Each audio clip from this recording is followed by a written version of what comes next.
Estar no Brasil, gente, é maravilhoso. A gente sempre tem um rolo bananeiro para desenrolar e o dessa semana é o FGTS. Sim, o STF, ele decidiu que a correção do FGTS deve garantir a reposição da inflação. E aí, muitos comemoraram essa decisão, principalmente os trabalhadores, porque só para vocês terem uma ideia, gente, ao longo desses últimos 20 anos, o FGTS, ele rendeu aí um pouco mais de 138%. Só que a inflação, aí já são outros 500. A inflação acumulada nesses últimos 20 anos foi de mais de 181%. Ou seja, nós temos uma diferença de quase 50 pontos percentuais entre um e outro. E o que isso significa? Significa que o seu dinheiro que você é obrigado a deixar lá no FGTS, ele teve quase que um confisco velado pela inflação, porque o dia que você precisar utilizar esse FGTS, seja num financiamento habitacional, seja porque você foi mandado embora, ele não vai valer efetivamente o que ele deveria valer.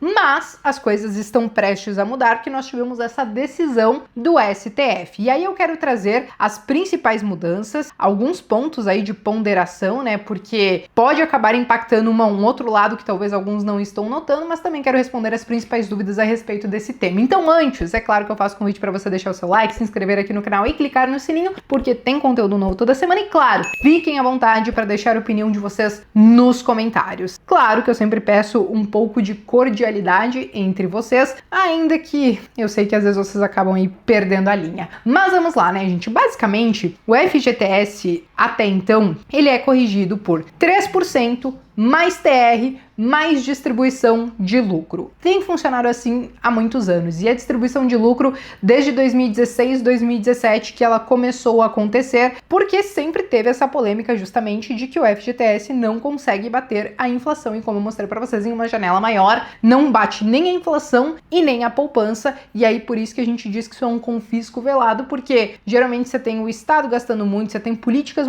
monetárias que em alguns momentos podem ser erradas e que podem impactar na inflação, e aí você é obrigado a deixar um dinheiro lá, mas por culpa de quem te obriga a deixar o dinheiro lá, você perde o seu poder de compra e eles não estão nem aí para corrigir isso. Mas essa discussão começou há algum tempo para ter essa mudança, né? E aí basicamente eu acho que vocês devem ter visto um vídeo que viralizou no final do ano passado, se eu não me engano, do ministro Barroso, indignado, falando que esse dinheiro era do trabalhador e que ele devia ser minimamente corrigido pela inflação, porque senão de fato perdia o poder de compra, etc. e tal. Isso aconteceu. Só que lá dentro do STF, essa decisão, o que iria acontecer com o FGTS, estava meio dividido. Você tinha quem queria fazer a correção pela poupança, você tinha quem queria fazer a correção pela inflação, e você tinha a turma lá de Alexandre de Moraes, o Zanin, Gilmar Mendes, essas coisas assim, que eles queriam só deixar do jeitinho que tá e por aí vai. No final das contas, eles decidiram que o FGTS ele vai continuar sendo corrigido por 3% mais TR mais distribuição de lucro, mas nos anos que essa rentabilidade toda junta não conseguir se equiparar à inflação, então o fundo, né, do FGTS que vai ter que dar seus pulos ali, dar um jeitinho de equiparar essa rentabilidade minimamente com a inflação. Então, a partir de agora, aliás, não a partir de exatamente agora, porque o que acontece? Essa medida vai passar a valer a partir do momento que a ata do julgamento ela for protocolada. E aí isso deve acontecer, claro, nos próximos dias, nas próximas semanas, e aí os próximos depósitos do FGTS, né, que a empresa fizer ali para você, aí esses depósitos vão ser corrigidos minimamente pela inflação. Aí vem a pergunta, Bea, mas e o que eu já tenho no FGTS há 10, 15, 20 anos? Querido, minha querida, você não é do judiciário, você talvez não seja político e você não vai conseguir a retroatividade desse FGTS como essas categorias conseguem para alguns benefícios dele. Então você esquece o que aconteceu lá para trás. Aquela rentabilidade que eu trouxe inicial para vocês de 138% aconteceu, já foi, não vai ser alterado. O que vai acontecer é daqui para frente, tá?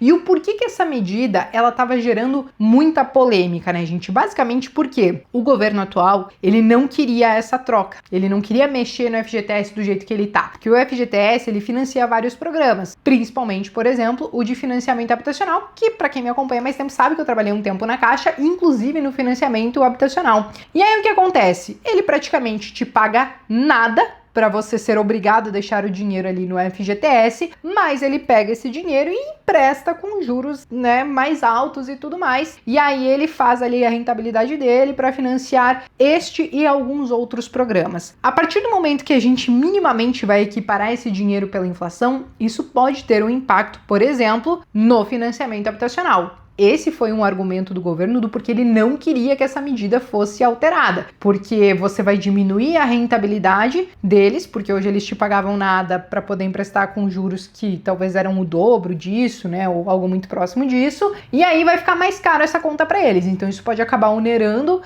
as contas públicas. Então óbvio que o governo não queria, porque eles também já estão meio que com a corda no pescoço por conta do fiscal, que eu falei inclusive no último dia, que não está em dia. A meta de déficit zero está ficando distante, né, do que a gente gostaria, então isso tem um impacto aí nas contas públicas. A questão é, para o trabalhador, ele vai ter essa correção do FGTS pela inflação. Ao mesmo tempo que se a gente tiver uma oneração nas contas públicas, não é o governo que paga a conta, quem paga a conta somos nós, né? Nós pagamos através de impostos ou através de inflação, basicamente, né? Então, assim, em parte, você vai ter a correção da inflação, mas, por outro lado, se você tiver as contas públicas não indo bem, você vai continuar pagando essa conta. E até então, a gente não tem visto um discurso tão contundente de corte de gastos. A gente começou a ver uma sinalização aí do Haddad, da Simone Tebet, mas ainda assim não é um consenso entre o governo, então a gente não sabe se isso vai acontecer. A questão é, você tem esses dois lados da moeda aí, né? E um lado que era contra, o lado que era a favor, e no final das contas ganhou o lado que ficou a favor. O ponto é,